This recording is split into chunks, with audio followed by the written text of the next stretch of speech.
if someone's listening and they were thinking about actually starting a business from scratch, what kind of experience should they maybe think about if owning a franchise was something that you might have, twisted their arm and made them think about doing? So I think when it comes to franchising, you brought it up earlier, you talked about the notion of a playbook. And so, franchisees, by the nature of the business, have to be involved in every single aspect of the business. And some of it's, fancy and fun, and some of it's not, right?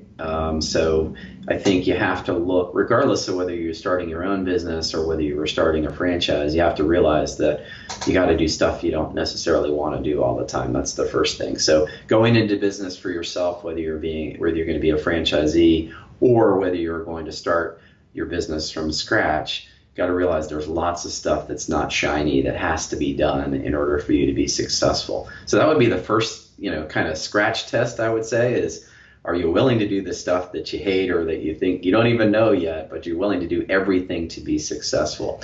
I saw a comment, you've probably heard this before, but entrepreneurs are the ones that are willing to give up a 40-hour week to work an 80-hour week to be an entrepreneur and maybe make no money doing it in the early stages of the business.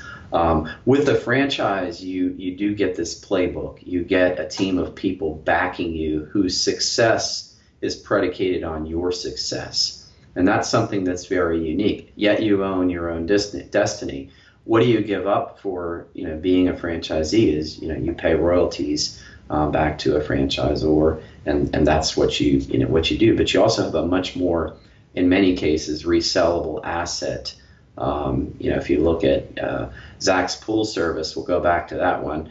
If Zach decides he wants to get out of the pool service business, a lot of the value in his business is in Zach, in the goodwill of Zach, as opposed to a branded operation that has a system, a brand, all of those things behind him. So it's a little bit more challenging. So if you can follow that playbook, you still have lots of opportunity for creativity. I don't want people to think that franchising takes away from your creativity. Your creativity might just be channeled into different areas. You might be a great salesperson and be able to, leverage that ability. You're still going to be able to do the finance side of things because you have to keep your own books and do those things.